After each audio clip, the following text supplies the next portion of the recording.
पद संख्या 1024।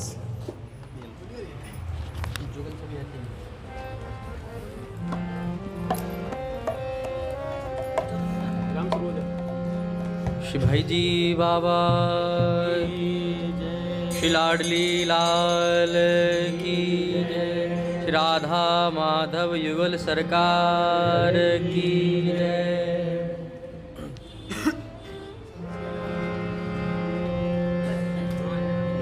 अरे मन भजन नंद किशोर, अरे मन भजन नंद किशोर, अरे मन भजन नंद किशोर, अरे मन भजन नंद किशोर।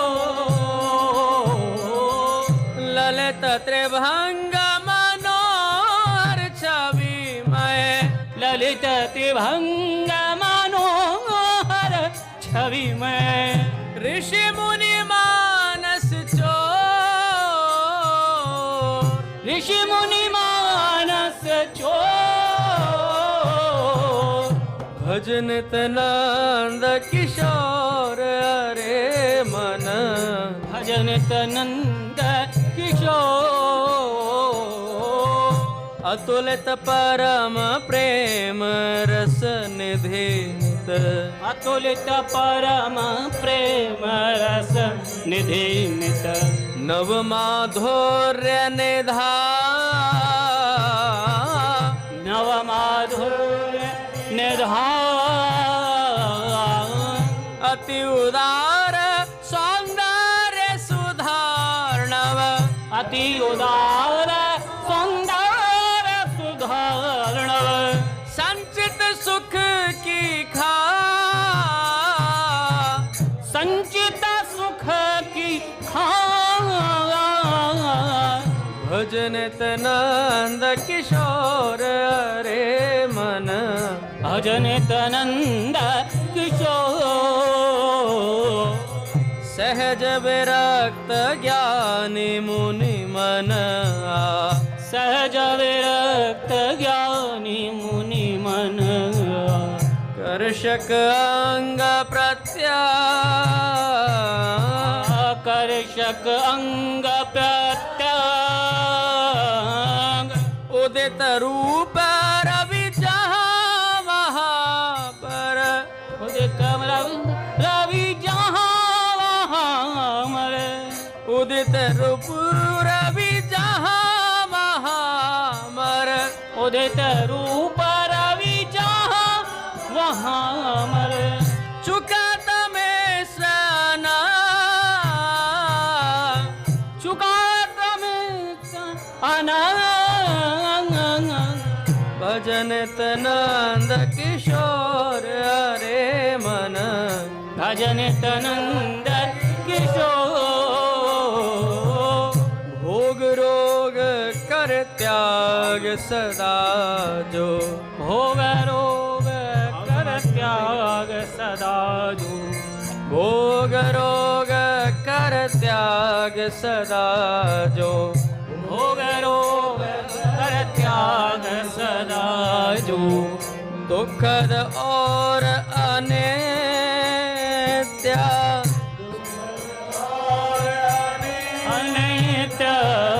श्याम रूप वरसुधा तरंगिणी, श्याम रूप वरसुधा तरंगिणी। श्याम रूप वरसुधा तरंगिणी, श्याम रूप सुधा तरंगिणी।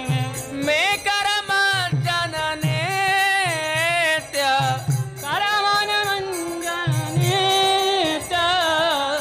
भजन नंद किशोर, अरे मन नंद किशोर, अरे मन भजन नंद किशोर, अरे मन भजन नंद किशोर। राधा माधव, राधा माधव, राधा माधव, राधा माधव, राधा माधव,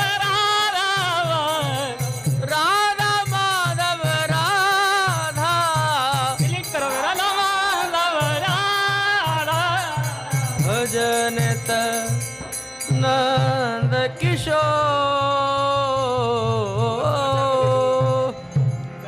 भाई जी बाबा की, राधा माधव युगल सरकार की जय। बोले भक्तवत्सल भगवान की जय। पूज्य श्री भाई जी महाराज की जय। पूज्य श्री राधा बाबा की जय। पूज्य मैया की जय। अपने प्यारे भैया की जय। पूज्य दादा की जय। भक्तवत्सल भगवान की जय।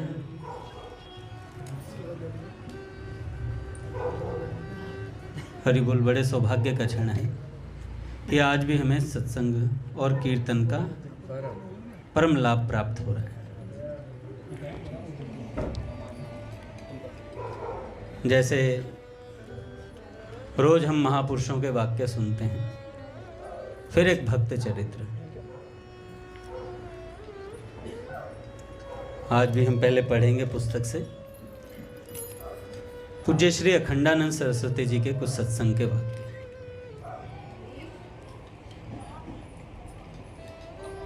पूज्य श्री महाराज जी कहते हैं, यदि मुक्ति चाहते हो तो जीवन में 3 बातों को धारण करो।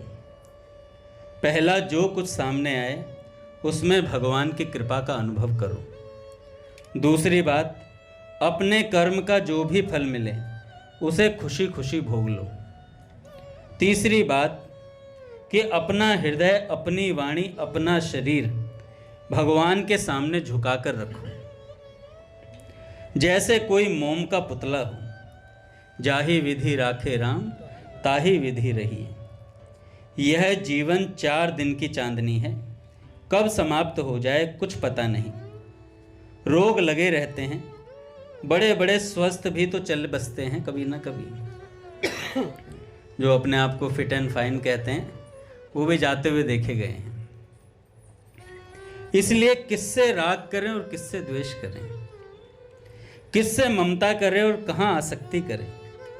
अपने मन को संसार से हटाकर भगवान की ओर लगाना चाहिए। थोड़ी दृढ़ता रखने से मन अपने निश्चय की ओर तीव्र गति से चलने लगता है। थोड़ी दृढ़ता की आवश्यकता है। सभी के मन की गहराई में कुछ अज्ञात भावनाएं सदा ही छिपी रहती हैं। मनुष्य को उनका पता भी नहीं होता। उन अव्यक्त संस्कारों के एक बार व्यक्त हो जाने पर यह सहज प्रश्न होता है कि उन्हें पूरा किया जाए या मिटाया जाए।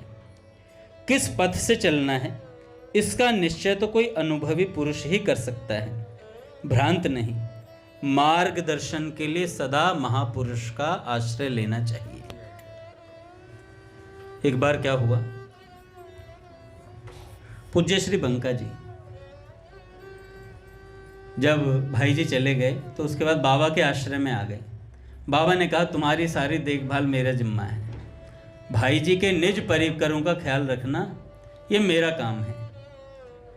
तो बंका जी ने, तुमको बड़ी विचित्र बात बताता हूँ। सुबह सुबह एक दिन बाबा ने कहा कि बंका जी कल सुबह 4 बजे आइएगा हमारे पास।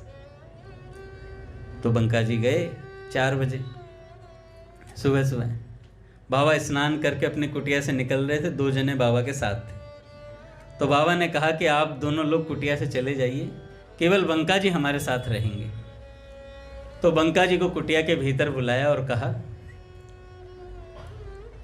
आज से मैं तुम्हें कुछ खास बात बताने वाला हूं। तुम गोपी भाव की साधना करते हो ना, भाई जी ने तुम्हें 2 पद दिए थे, उसके हिसाब से तुम साधना करते आ रहे हो। तो आज को मैं तुम्हें कुछ देना चाहता हूं। और बंका जी को पास बुलाया और कहा, तुम्हारा भाव श्री चंपक लता जी का है। जो सेवा श्री चंपक लता जी की है वो सेवा रहेगी तुम्हारी। और तुम्हारे स्वरूप का नाम गौरांगी है। तुम्हारे स्वरूप का नाम गौरांगी है। आज से तुम सेवा देना इस भाव से, ये तुम्हारे निज स्वरूप का नाम है।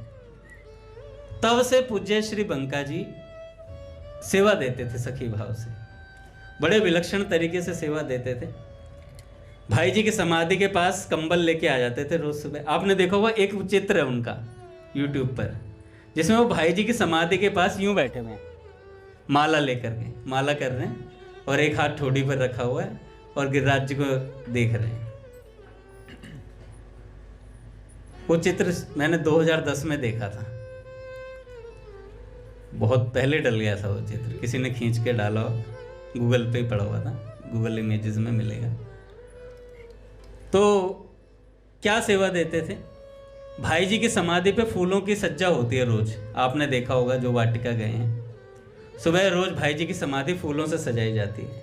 तो वहाँ पर वो सेवा माताएं ही देती हैं, पुरुष भी देते हैं पर सुबह सुबह वहाँ पर माताएं देती हैं। तो बंका जी वहाँ बैठते थे, उन्हीं माता जी में से अपने आप को एक माता जी मान लेते थे कि ये माता जी मैं हूँ और मैं भाई जी की समाधि की सेवा दे रही हूँ।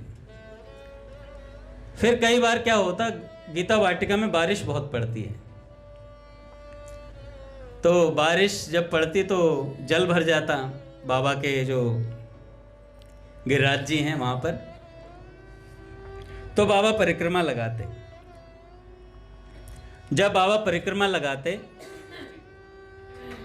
तो क्या भाव रखते थे? बाबा को साक्षात पूज्य बंका जी राधा रानी मानते थे, और बाबा ने कई बार भावावेश में कहा मैं राधा हूं, मैं राधा हूं। तो बाबा जब चलते परिक्रमा लगाते तो अब बारिश है, जल भरा हुआ है, तो जब श्री जी परिक्रमा लगाएंगे तो उनकी साड़ी गीली ना हो जाए, तो अपने निज स्वरूप से श्री जी की साड़ी को पीछे से उठाकर चलते थे, कहीं श्री जी की साड़ी भीग ना जाए। इस तरीके से सेवा देते थे भैया, नित्य उनका यही कार्य था, इसी भाव से सेवा देना, हर समय चिंतन में मग्न रहना। बाबूजी के सारे संस्मरण लिखने का कार्य बाबा ने उन्हें दिया। बाबा ने कहा कि ये कार्य तो तुम कर सकते हो, इसमें तो रुचि भी है तुम्हारी, क्योंकि बाबूजी के बारे में इतनी संस्मरण इकट्ठे करना ये तुम्हारी रुचि के अनुरूप भी कार्य। तो उन्होंने कहा हाँ ठीक है मैं करूँगा। खूब लिखते थे महाराज। संस्मरणों को इकट्ठा करना भी बहुत बड़ी बात होती है। हर प्रकार के लोगों से बोलना कि भाई जी के बारे में आपका निज अनुभव क्या है, फिर उनसे पत्रों के थ्रू मंगवाना, और उसमें से भी कौन से पत्र का अनुभव छापना है ये डिसाइड करना भी बहुत मुश्किल बात होती है, वरना सब कहते हैं हमारा ही छाप दो। तो वो कहते थे जो मेरे को जचेगा वही छापूंगा, वही चीज छपेगी। तो ऐसा समर्पण पूज्य श्री बंका जी का था। एक बार उन्होंने बाबा से कहा बाबा मुझे गिरिराज जी की परिक्रमा लगानी है, 108 परिक्रमा लगानी है। व्यवस्था कुछ नहीं थी उनके पास, पैसे की तो हमेशा ही तंगी रही बंका जी के पास, मांगते किसी से थे नहीं, पर बाबा ने व्यवस्था कर रखी थी उनकी। बाबा ने कहा तुम चिंता मत करो, जाओ गिरिराज जी की परिक्रमा लगाओ। 4 महीने चातुर्मास में वहां रहे, गिरिराज जी की परिक्रमा लगाई। बहुत कठिन होती है महाराज, जो कभी जीवन में व्यक्ति चला ना हो इतना और वो परिक्रमा लगाने जाए। महादेव जी को याद है, अपन राणा जी को लेके थे, मेरे मित्र थे, उनको पहली बार परिक्रमा लगाई तो उनको इतना धोखा दिया हम लोगों ने। कह रहे भाई कितनी दूर रह गई खत्म होने में, बस ये सामने लाइट दिख रही है ना, लाइट। ऐसे करते करते राधा कुंड ले वहां से घुमाते घुमाते उनके पैर सूज गए, छाले पड़ गए पैरों में। फिर बस जैसे ही कहते ना कितनी दूर रह गई, अरे ये सामने जो लाइट जल रही है ना ये बस हो गया खत्म है बस। जैसे ही वहां जाते अगले वाली भाई, ऐसे करते करते परिक्रमा लगवाई, उनकी बत्ती बुझ गई। कह रहे भाई अच्छा, हर बार कहते थे मुझे बिहारी जी के दर्शन करवा दे, और मुझे वृंदावन मैं कम जाता, मेरा स्वभाव है गिरिराज जी में रहने का, मेरे को गिरिराज जी ज़्यादा पसंद आते हैं। तो हर बार जब भी याद कहता भाई मेरे को असली वृंदावन के दर्शन करा दे। मैंने कहा जहाँ मैं ले जाता हूँ ना तुझे वही असली वृंदावन है। तो कह रहा यार आज तक तूने बिहारी जी के दर्शन नहीं कराए मुझे, अभी तक कह रहा है। तो गिरिराज जी की परिक्रमा 108 परिक्रमाएं लगाने के लिए उन्होंने निर्णय लिया। बाबा से पूछा, बाबा ने कहा सम्मति दे दी बाबा ने। बाबा ने कहा जाओ, मैं ये बात महापुरुष के आश्रम में रहकर भजन करने के ऊपर बता रहा हूं, ध्यान रखना है। तो बाबा ने कहा जाओ, गए। जाने से पहले ही बंका जी ने कहा कि बाबा मैं जा तो रहा हूं, पर मैं वहां स्वतंत्र नहीं रहना चाहता। जैसे होता है ना, कई लोग स्वतंत्र रहते हैं। जैसे हमें कोई कह दे जाओ अंगद दास वृंदावन, तो मैं ये नहीं कहूंगा कि भैया से कि भैया मैं वृंदावन में किस संत के आश्रय में रहूं, मैं तो जाऊंगा और खूब गोलगप्पे टिक्की खाऊंगा, आराम से जहां रहे जहां बैठ के वहीं जाके घूम लिए। स्वतंत्र रहने का स्वभाव रहता है, और साधक कभी स्वतंत्र नहीं होता है। ऐसा पूज्य मुलुकपीठ सरकार कहते हैं, साधक कभी स्वतंत्र नहीं होता, वो हमेशा परतंत्रता, गुरु की परतंत्रता को स्वीकार करता है। तो उन्होंने जाने से पहले बंका जी ने पूछा, बाबा मैं किसके आश्रय में रहूंगा? तो बाबा ने एकदम से बोला, कहा वहां पर पूज्य श्री पंडित गया प्रसाद जी महाराज हैं, तुम्हें नित्य उनका सानिध्य प्राप्त रहेगा, उन्हीं के आश्रय में रहकर भजन करना, जैसा वे कहें वैसा करना, मनमानी से मत चलना। और वे पहुंच गए। पहुंचे पहले दिन बड़ी मुश्किल हो गई थी परिक्रमा लगनी, 17-18 दिन में। और जब 85 परिक्रमा उन्होंने कर ली, तब तो उनका धैर्य ही टूट गया था। कह रहे बाबा अब मुझसे नहीं होगी। तब पूज्य श्री गया प्रसाद जी महाराज ने बोला, जब 15-16 हुई थी ना, तभी धैर्य टूट गया था। तब उन्होंने कहा कि क्या तुम धीरे धीरे जब और लगानी शुरू करी, तब उन्होंने कहा क्या तुम 1.5 परिक्रमा लगा सकते हो एक दिन में? पैर सूज जाते थे। और बाबा को पता था कि जब बारिश का मौसम आएगा तो उस मौसम में परिक्रमा लगानी बड़ी मुश्किल होती है, और इसकी हालत तो अभी खराब है, तो इससे अभी जबरदस्ती करवा लूं। तो 1.5 परिक्रमा लगवाई बंका जी से रोज की, और उसे समय पर कंप्लीट करना। तो इस तरीके से उन्होंने परिक्रमा लगाई पूरी।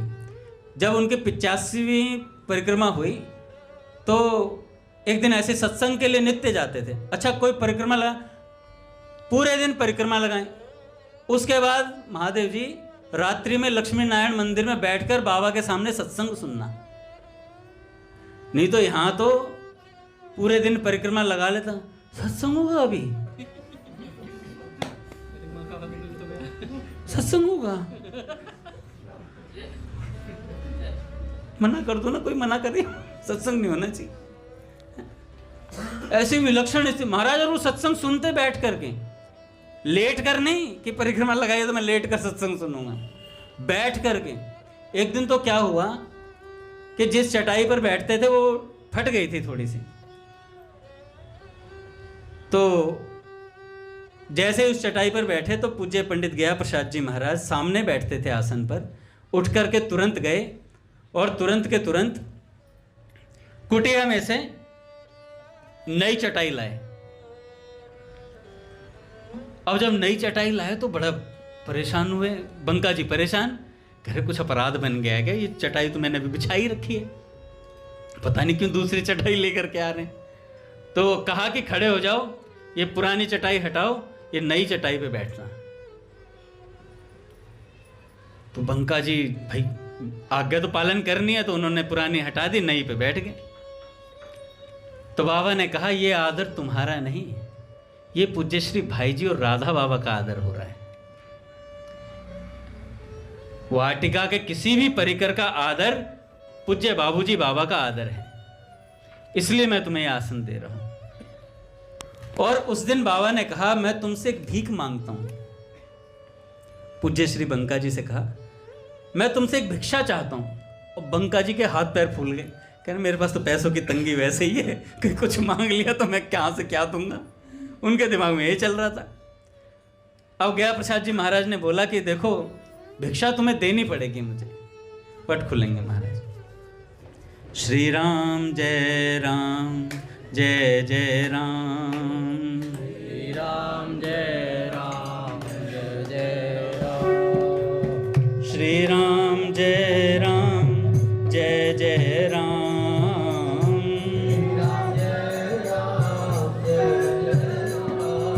श्री राम जय राम जय जय राम,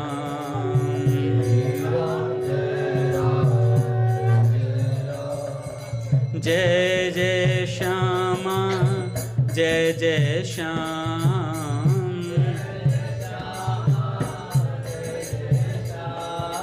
जय जय श्री वृंदावन धाम,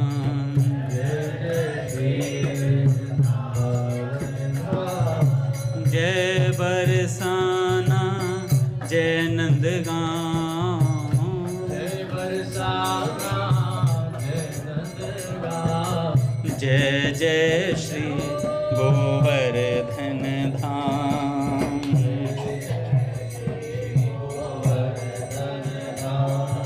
श्री राम जय जय राम,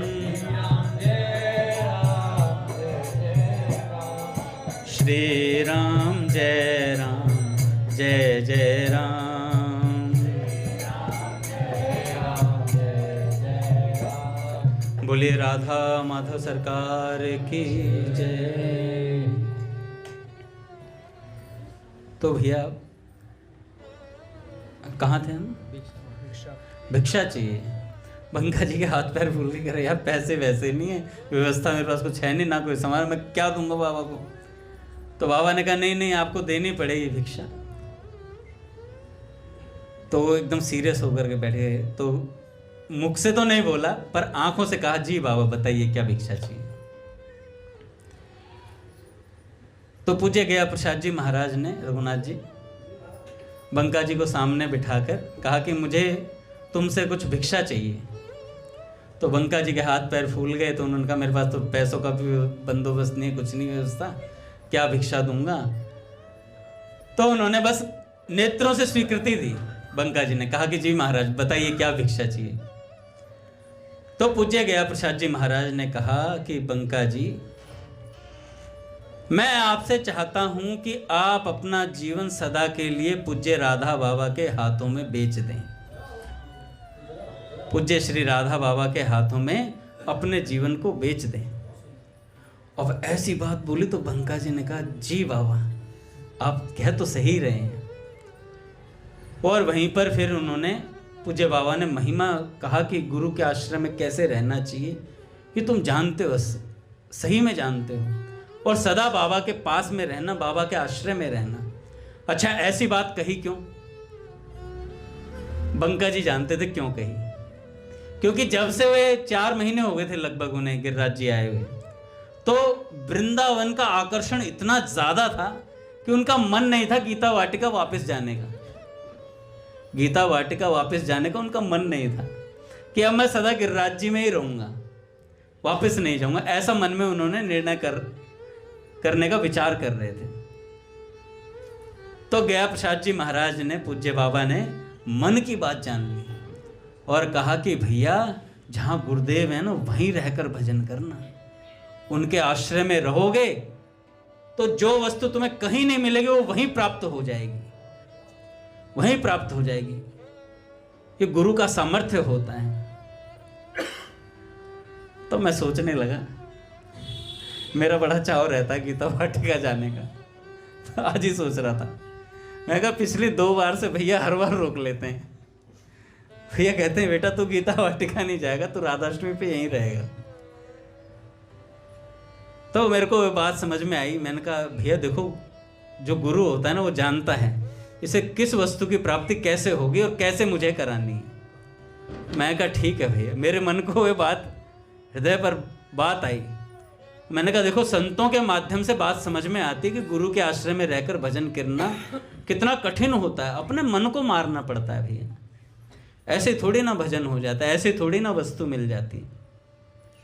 तो पूज्य अखंडानंद जी महाराज कहते हैं मार्गदर्शन के लिए महापुरुष का आश्रय लें अवश्य।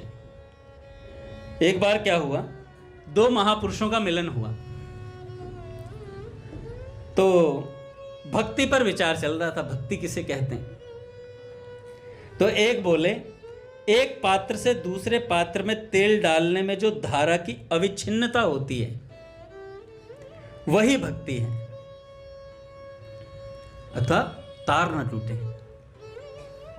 उसे भक्ति कहते हैं। और कहा कि शिवलिंग पर सरसों को लगातार गिराया जाए, उस अजस्त्र प्रवाह का नाम ही भक्ति है। ऐसा एक सत्संगी ने कहा। तो दूसरे सज्जन बोलते हैं कि भैया शिवलिंग पर गिराए गए सरसों का एक दाना जितनी देर शिवलिंग पर ठहरता है, उतनी देर अगर जीव का मन भगवान में लग गया तो उसे भक्ति कहते हैं। अब सोचो, सरसों का दाना शिवलिंग पर अगर यूं गिराया जाए, जैसे कितनी देर टिकेगा? गिरा फटाक से नीचे। अगर इतनी देर भी जीव का मन भगवान में लग जाता तो भक्त है, उसे भक्ति कहेंगे, उसे भक्ति कहा जाता है। मूल्य समय का नहीं है, प्रेम का होता है। भगवान से प्रेम कितना है? प्रेम से 2 मिनट किया हुआ भजन भी सारे दिन के भजन से श्रेष्ठ है, प्रेम सहित किया हुआ। मन में जब भी अशांति का उदय हो, अपने भगवान का चिंतन करो, अवश्य शांति मिलेगी। संसार केवल जीवन निर्वाह के लिए है, प्यार करने के लिए नहीं है। प्यार करने से यह रुलाएगा ही। प्रेम करना है तो कृष्ण दिलदार से करना चाहिए। जिसके जीवन में धर्म नहीं, भगवत भजन नहीं, वह पशु के समान है। खाया पिया और सोया, कमाना खाना, पाखना और सोना। भला जिसका भगवान के साथ कोई संबंध नहीं, उसकी भी कोई जिंदगी है? रघुनाथ जी कहते थे जब मैंने पढ़ाता था, ए जाट के बच्चों, ए तू। और मैं भी इसका उल्टा बोलता था, अब नहीं कह सकता। पर भगवत प्राप्ति की इच्छा से संसार वासना निवृत्त होती है, उससे दिल साफ होता है, दिल की सफाई से दुख कम होता है और उसके बाद ही परमात्मा मिल जाते हैं। इसलिए हृदय का साफ करना जरूरी है। साफ कैसे होगा? भगवान नाम और सत्संग से ही साफ होगा। और कोई इसकी औषधि नहीं कि आप फोन लेकर इंस्टाग्राम देखते रहें, लेटे रहें और मन साफ हो जाएगा। एक तो वैसे ही बहुत तगड़ा कीचड़ भरा पड़ा, ऊपर से और मलबा डाल लो, है ना, और गंदगी भर लो। अपने को निर्दोष रखना है तो दूसरों के दोष मत देखो। अपने को निर्दोष रखना है तो दूसरों के दोष मत देखो। दोष दर्शन ही सबसे बड़ा दोष है। मन में विकार आए, विक्षेप हो तो कातर भाव से गुरुदेव को पुकारो मन ही मन। मन में कोई विकार आए तो अपने गुरुदेव को याद करना चाहिए। सच्ची प्रार्थना कभी निष्फल नहीं होती। महापुरुषों का ध्यान करने से तो समाधि भी लग जाती है भैया। पूज्य श्री बालकृष्ण दास जी महाराज ने पूज्य राधा बाबा से प्रश्न किया था, अगर कोई किसी महापुरुष का चिंतन करे तो क्या उसका उस लीला राज्य में प्रवेश हो जाएगा? तो बाबा ने कहा था, क्या चैतन्य महाप्रभु के परिकरों ने महाप्रभु का ध्यान किया तो उन्हें वो मिले नहीं मिले, वो लीलाएं मिली नहीं मिली? तो अवश्य मिलती हैं भैया। कोई अपने पूज्य भैया का चिंतन निरंतर करे, पर चिंतन होना चाहिए। भैया के नाम पे फिर आलस्य ना करे जी, प्रमादी ना बन जाए। मैं तो भैया से प्रेम करता हूँ जी, मंदिर नहीं आऊँगा। मैं भैया से प्रेम करता हूँ, सत्संग नहीं सुनूंगा, हैं, मतलब इधर उधर घूमूंगा, ऐसा नहीं। गुरुजी मैं दोष दर्शन नहीं कर रहा हूँ, मैं यथार्थ स्थिति बता रहा हूँ। भाई महापुरुष की अगर शरण लिए तो भजन बढ़ना चाहिए। अच्छा बच्चे और कहते हम तो पूर्ण शरणागत हैं। तो पूज्य गया प्रसाद जी महाराज कहते हैं शरणागति का लक्षण यह है कि निरंतर भगवत चिंतन होता है, फिर विषय चिंतन नहीं होता। पूज्य गया प्रसाद जी महाराज जी जैसा शरण है हम, जैसे वो उड़िया बाबा जी के थे। एक बार सत्संग में सुन लिया, राग द्वेष से रहित होकर नाम जप करना। महाराज ऐसे लगे पागलों की तरह, राग द्वेष से रहित होकर नाम जप करना है, उससे लाभ मिलेगा। नाम जप करते थे महाराज कई कई घंटे बैठ करके, रात्रि में 12 बजे तो उठ जाते थे। तो मन में विकार आए तो अपने महापुरुष को याद करो, अपने गुरुदेव को याद करो। हमेशा खुश रहो, तुम्हारे हृदय में ईश्वर रहता है। तुम्हारी पवित्र प्रसन्न मुस्कान में ही भगवान का आनंद प्रकट होता है। बाहर के लोगों से प्रसन्नता उधार मत मांगो, कीमत चुकाकर भी ना लो। भीतर बैठे ईश्वर के खोजने से लेकर बार बार उड़ेलो। मतलब भीतर बैठे ईश्वर के खजाने से आनंद को बार बार बाहर उड़ेलो। इसी से तुम्हारे प्रभु तुमसे आनंदित होंगे।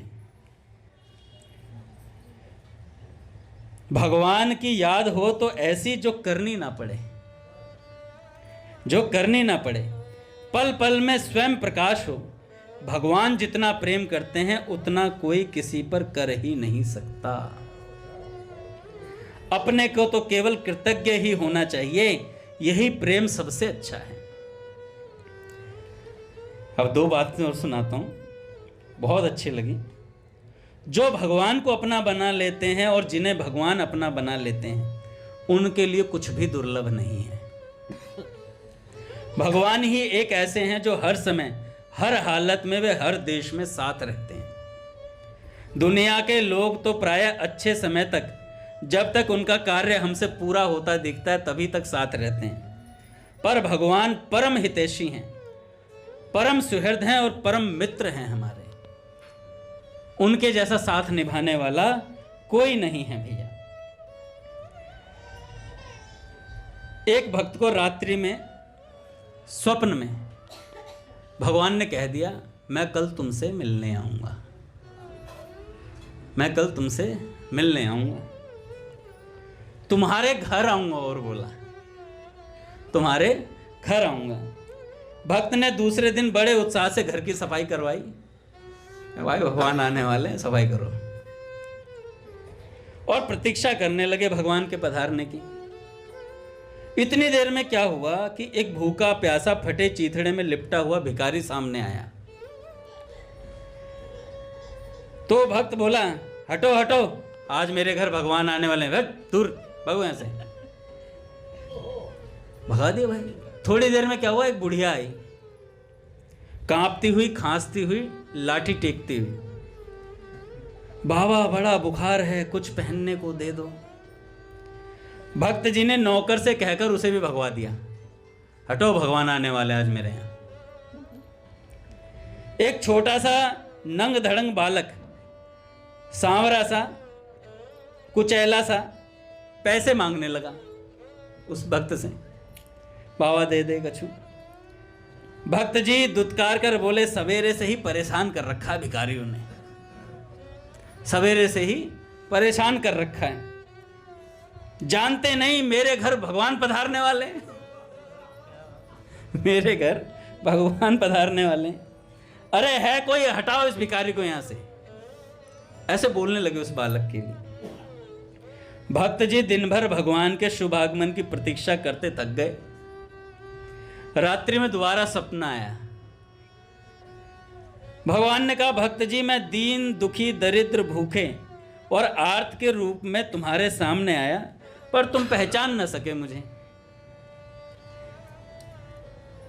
तो कह रहे प्रभु, कह रहे मैं ये कसम खा के थोड़ी कह के गया था तुझसे कि मैं मुकुट लगा के तेरे सामने आऊंगा। मैंने कहा था मैं आऊंगा, पर ये नहीं कहा था मुकुटधारी बनकर बांसुरी लेके तेरे सामने आऊंगा। क्या किसी विशेष रूप में तुम्हें दर्शन देने का मैंने कोई ठेका लिया है? भगवान ने कहा, ये है भगवान। जो ढीठ है उसके लिए भगवान भी ढीठ है भैया, है ना। कोई कहता है आपा कीर्तन को नहीं करसी, तो आपा दर्शन को नहीं देसी। यथा तथा का नियम है भैया भगवान कैसे, जैसा तू करेगा वैसा मिलेगा। भगवान को गुलाम थोड़े ही बना रखा है, भगवान तो भक्ति के गुलाम है, प्रेम के गुलाम है। भक्त प्रेम करता है तो भगवान रीझे पड़े, बिना बुलाए आते हैं, नौकर बन जाते हैं। एक कौन थे, एक भक्त थे ना, त्रिपुरदास जी थे, नहीं त्रिपुरदास जी नहीं थे, कुछ और नाम था उन भक्त का। भगवान उनके सामने भी मैले कुचैले उसमें आए और बहुत सेवा किया करते थे संतों की, भक्तों की। धीरे धीरे महाराज पैसा खत्म हुआ तो अब मेरे को नाम ध्यान नहीं आ रहा, याद आ जाएगा पर थोड़ी देर में। तो उन्होंने भक्त त्रिलोचन दास जी, तो उनके सामने जब आए तो भैया वृद्ध हो चले थे, अब सेवा के लिए बंदा चाहिए था। तो सेवा के लिए कोई चाहिए था, तो भगवान ने कहा भाई मेरा भक्त है, इतनी अच्छी सेवा देता है, तो मैं चलता हूँ सेवा के लिए। और गए महाराज, बिल्कुल ऐसे गए, फटे पुराने कपड़े पहन करके, जैसे कई दिनों से नहाए ना हो, और जा करके महाराज प्रणाम किया। त्रिलोचन दास जी ने देखा, यार नैन नक्श तो बहुत सुंदर, पर अगर ये नहा ले तो बहुत सुंदर लगे। नहाते नहीं हो क्या? अरे साहब टाइम ही नहीं मिलता है, टाइम ही नहीं मिलता है नहाने धोने का, कोई है नहीं अपना घर बार, कोई किसी के सहारे है नहीं। तो उन्होंने कहा कि करते क्या हो? कह रहे महाराज सब कुछ कर सकता हूं मैं। तो कह रहे संतों की सेवा जानते हो? कह रहे यही तो किया जन्म जन्मांतरों से मैंने। कह रहे उम्र क्या है तुम्हारी? कह रहे महाराज 16 साल की। कितने जन्मों से सेवा दे रहे हो, उम्र तुम्हारी 16 साल की है? नाम क्या है? कह रहा अंतर्यामी। अंतर्यामी नाम है हमारा।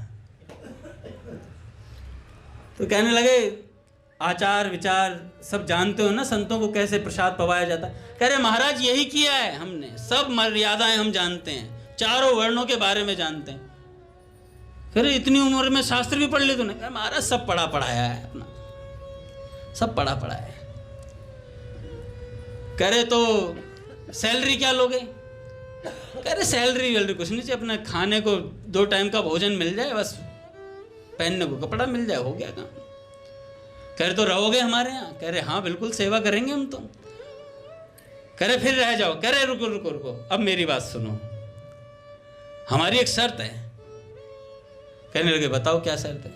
कह रहे महाराज मैं 2 टाइम खाऊंगा और 1 टाइम में 5 सेर खाऊंगा। 1 टाइम में 5 सेर खाऊंगा। तो कहा महाराज 5 सेर? कह रहे ठीक है कोई बात नहीं, इतने लोगों का संतों का भोजन बनता है तो तुम्हारे लिए भी बन जाएगा, कोई बात नहीं जी। होता है कई लोगों की डाइट बहुत है, अपने तमाल प्रभु को देखो हैं, अब नहीं है वो डाइट, लेकिन पहले इतनी डाइट थी। वैष्णो देवी मैंने सुना है 35-36 भटूरे खा गए थे, नान खा गए थे, तंदूरी रोटी 32। और सोचो, अरे मंथन खा जाता था अपना, महादेव जी की भी बाद में उठता था वो पंगत से। तो कईयों की डाइट बहुत अच्छी होती है। तो भैया उन्होंने कहा कि कोई बात नहीं 5 सेर लें। कह रहे ठीक है अब तो रह जाओगे? कह रहे नहीं अभी पूरी बात सुनो आगे। कह रहे यहां पर जितने संत हैं, जितने संतों की सेवा होगी सबको मैं बना कर खिलाऊंगा, पर मुझे 5 सेर का बना के खिलाना तुम्हारी पत्नी का काम होगा। पत्नी गर्दन फेर ले। क्या कहते हो जी? पर वो भगवत भक्त थी भैया, आजकल की होती तो कहती है खुद ही बना लो, 5 सेर की नहीं बनेगी। तो उन्होंने कहा, भगवत भक्त थी, उन्होंने कहा कि कोई बात नहीं, सबको ये पवाएगा तो इसके लिए मैं बना दूंगी, अब तो रह जाओ। तो अंतर्यामी जी ने कहा कि एक बात और है। कह रहे जिस दिन तुम्हारी पत्नी ने यह बात किसी को बता दी कि मैं 5 सेर 1 टाइम खाता हूं, उसी दिन मैं चला जाऊंगा। भैया लेडीज के पेट में और बात पच जाए, ये श्राप है भैया शास्त्रों में कि माताओं बहनों, युधिष्ठिर जी ने शायद दिया ना कि माताओं बहनों के पेट में बात पचती नहीं है। नहीं पचती, सत्य वचन है।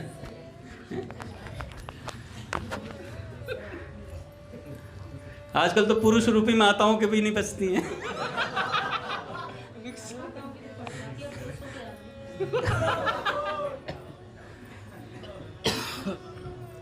पता ही नहीं चलता है।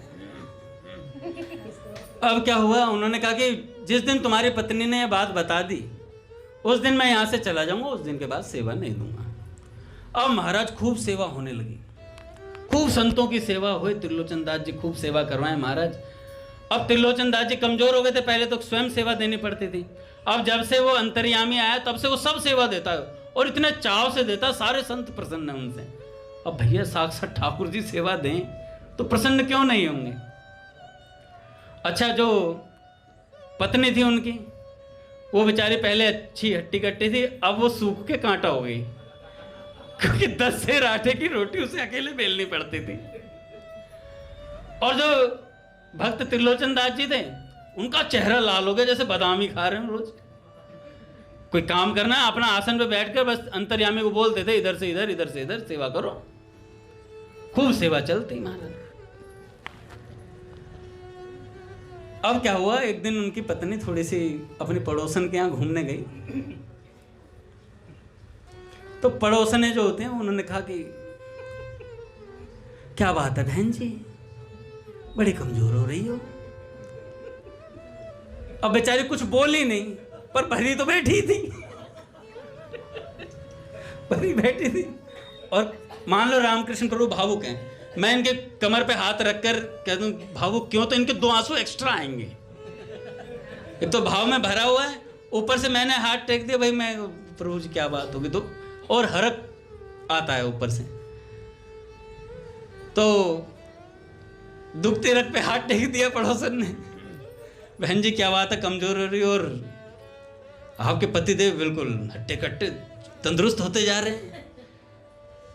तो पहले कुछ बोलती नहीं, पर चलती चलती ताना सा उसने कहा, होंगे क्यों नहीं, कुछ काम करते हैं वो पूरे दिन, आसन पे बैठ के अंतर्यामी को ऑर्डर देते हैं। रेल तो मेरी बनी हुई है, 5 सेर आटा सुबह, 5 सेर आटे की शाम को रोटी, मेरे हाथ कमजोर हो गए पूरे।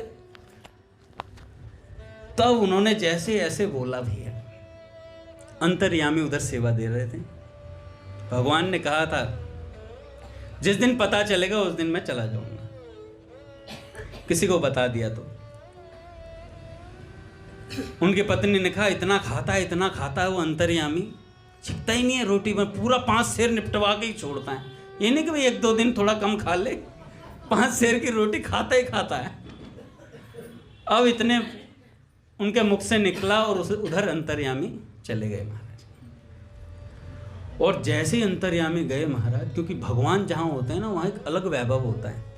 और भगवान के किसी भी स्वरूप में, प्रच्छन्न स्वरूप में भी अगर किसी को दर्शन हुए हैं तो उस दर्शन को भूल नहीं पाता। और कोई 1 साल भगवान जिसके साथ रह जाए, क्या फिर वो भूल सकता है। उधर त्रिलोचन दास जी के मुख से चित्कार निकली, हाँ अंतर्यामी कहाँ चले गए तुम। और महाराज रोने लगे जोर जोर से।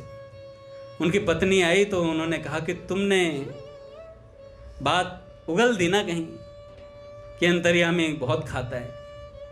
और जैसे ही उन्होंने कहा अंतर्यामी चला गया, तो अब पत्नी को भी दुख हुआ कि मेरे मुख से बात निकल गई।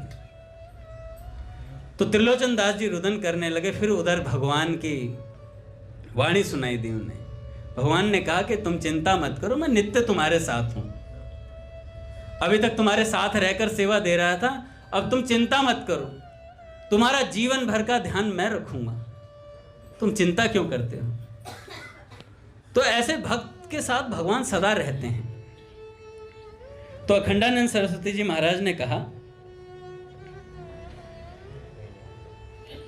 बता रहे थे ना कि वो भगवान ने कहा कि मैं आऊंगा, तो उसने तो भगवान ने कहा कसम थोड़ी खाई है, मैं मुकुटधारी बनकर ही आऊंगा।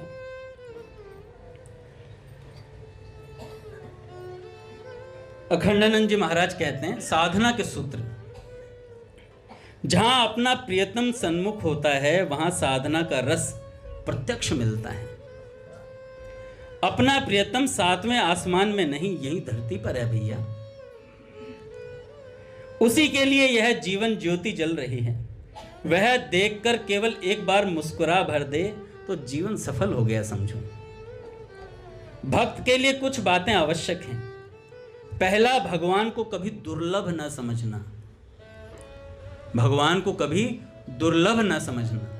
भगवान मिलते हैं, इसी जन्म में मिलते हैं, इन्हीं नेत्रों से दिखाई देते हैं। ऐसा अपने पूज्य भैया ने भी कहा है, इन्हीं नेत्रों से भगवान दिखाई देते हैं भैया। दूसरा कहा, अपने मन को अपने ही दोषों, संबंधियों और सुहृदों के पास न भटकाना।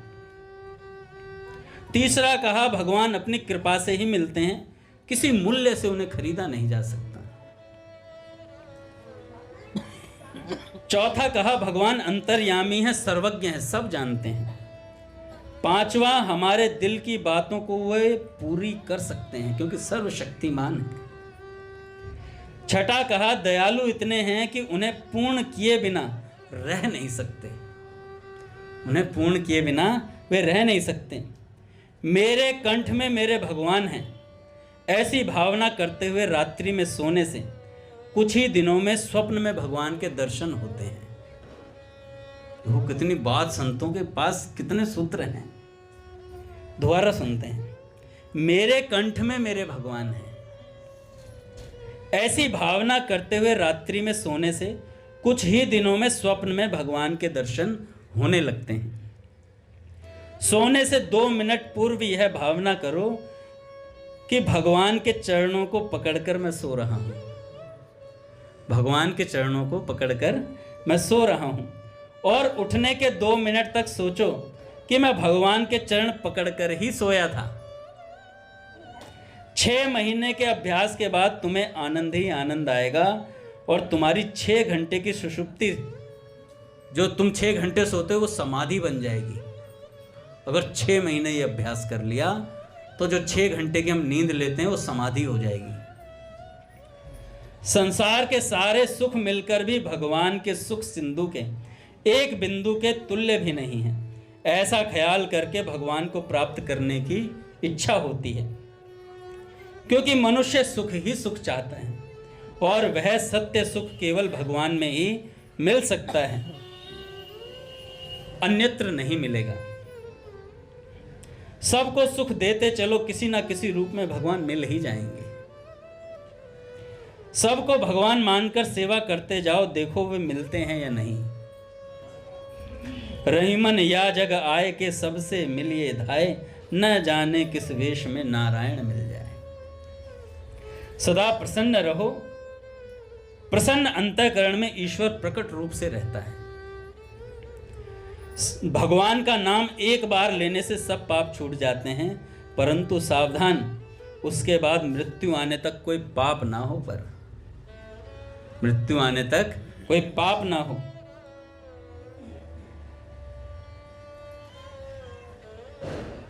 भगवान सदा साथ रहते हैं। समय हो गया महाराज, भगवान सदा साथ रहते हैं। एक संत हुए, अफगानिस्तान से वे आए थे और वहाँ से उनके मन में प्रेरणा हुई थी, मुझे भगवान की प्राप्ति करनी है। भगवान शंकर से उनका लगाव था, तो सीधे उज्जैन आ गए। उज्जैन आए, मेरे को नाम ध्यान नहीं आ रहा उनका। उज्जैन आए और उन्होंने एक गुरु का वर्ण किया। उन्होंने कहा कि गुरुदेव मुझे भगवान शंकर से मिलना है। तो उन्होंने कहा निश्चित मिलोगे। और उन्होंने कहा जाकर नर्मदा जी की परिक्रमा होती, एक बड़ी वाली परिक्रमा,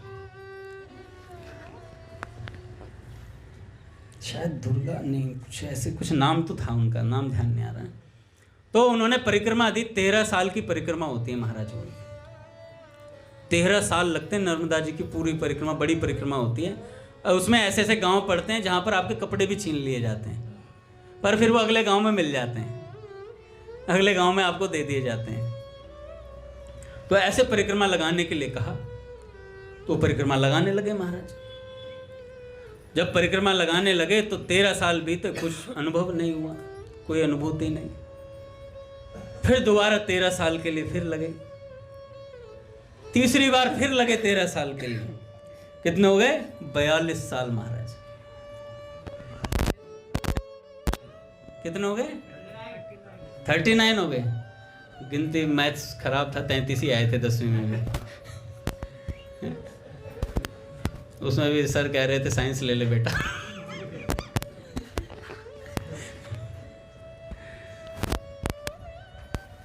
तो उन्होंने परिक्रमा लगाई, लगभग 41-42 साल कुछ ऐसे उन्होंने लगाई थी।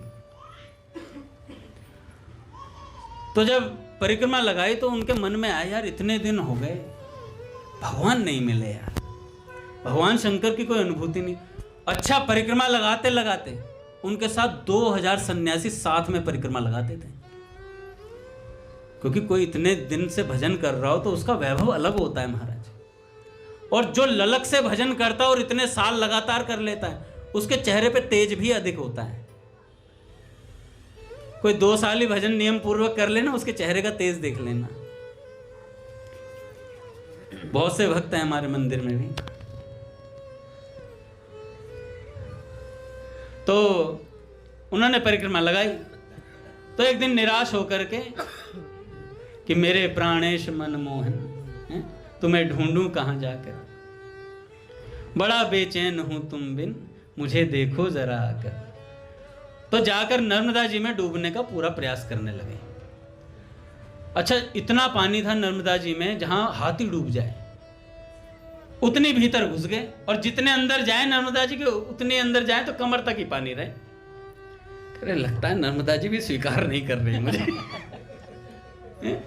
इन्होंने भी मुख मोड़ लिया है। तो भीतर गए, रुदन करने लगे कि शायद मृत्यु भी मुझे स्वीकार नहीं करना चाहती। मां नर्मदा ने भी अपने जल को समेट लिया, इतना पापी हूं मैं। इतने में क्या हुआ, बगल में एक छोटी बालिका प्रकट हुई। उसने कहा, बाबा क्या करने जा रहे हो? अरे लाली तुम कौन? तो उन्होंने कहा, मैं नर्मदा हूं, मैं नर्मदा हूं, और तुम ये क्या करने जा रहे हो? तो उन्होंने कहा कि भगवान के दर्शन नहीं हुए, इतने सालों से भजन कर रहा हूं, तो अब जी कर क्या करूंगा, मरना स्वीकार करना पड़ेगा मुझे, भगवान के दर्शन नहीं हुए। और रोने लगे। तो उन्होंने कहा, कौन कहता तुम्हें भगवान के दर्शन नहीं हुए? तुम्हारे साथ में एक सेवक रहता है, वो साक्षात भगवान शंकर है। उन्होंने कहा, सेवक? तो उन्होंने नाम बताया था। वो संत काफी दिनों भगवान शंकर उनके रूप में आए थे। हैं, भोलानाथ नहीं था, कोई साउथ में उधर की साइड है। तो उन्होंने कहा कि वे साक्षात भगवान शंकर हैं। अरे वो भगवान शंकर? खैर, तो रात की सुबह 4 बजे तक बर्तन धोता रहता है, वो भगवान शंकर हैं। अब ऐसी बात उन्होंने कहा कि कह रहे कि मैं जाके बोलूं? कह रहे ना ना ना, मैं जैसा कहती हूं वैसा करो। जाओ, वो इस सुबह के 4 बजने वाले थे। जाओ, वो इस समय तुम्हारे आश्रम में पतीले मांज रहा है, और पीछे से जाकर उसे कहना कि आप साक्षात भगवान शंकर हैं। स्वीकार नहीं करेंगे, पर जाकर कहना है सब बात। वे गए महाराज, जाकर उनको सेवक को देखा। भैया देखा तो अपना जैसे अपने लव, वो क्या नाम है, कुश भैया हो गए, लव प्रभु हो गए, अपने ये सब जो बर्तन रात को जब प्रसाद होता है मांझ करके जाते हैं, महादेव जी वगैरह सब, ऐसे कृष्ण प्रिय प्रभु अपने बड़े सेवादार हैं। थोड़ी सत्संग में निष्ठा हो जाए तो सोने पे सुहागा है सब पे। सत्संग भी सुनते हैं, मजबूरी है। देखो मेरे कटाक्ष चलते रहेंगे कृष्ण में, नाराज मत होना। मुझ पे भी मारते हो तुम, लेकिन सबके सामने नहीं मारते। देखो ये जो महफिल है ना, दोबारा नहीं मिलेगी। सब कुछ मिल सकता है, ये भक्तों का संग नहीं मिलेगा। हम एक दूसरे को बोल सकते हैं, हमें कोई बोल सकता है बाहर वाला? बोल के तो दिखाए। बाहर वाला हमें कुछ नहीं बोल सकता कोई। तो उन्होंने कहा भगवान शंकर हैं साक्षात। गए फटाफट वो दौड़े हुए, और जाकर वो पतीले मांज रहे थे महाराज। वो सेवक जाकर के कहने लगे, आप साक्षात भगवान शंकर हो। तो उन्होंने गर्दन उठाई, देखा, कह रहे, अरे महाराज इतने सालों से आपके साथ रह रहा हूं, आपको शंकर जी जैसी बात नजर आती है? मैं शंकर नहीं हूं, आप क्या कहते हैं, बात कहते हैं। वो पीछे पड़ गए महाराज, नहीं आप साक्षात भगवान शंकर हो। तो क्या करने, वो उठ करके चलने लगे। चलते चलते कह रहे, नहीं नहीं महाराज, मैं उठ के जा रहा हूं, मैं हो गई मेरी सेवा, मैं कोई भगवान शंकर नहीं हूं। और जैसे ही उठ करके जाने लगे, थोड़ी दूर गए, और जैसे ही मुड़े महाराज, साक्षात शंकर भगवान त्रिशूल लिए खड़े थे। साक्षात शंकर भगवान त्रिशूल लिए खड़े थे महाराज। और जैसे ही देखा, उनके तो नेत्र बहने लगे महाराज।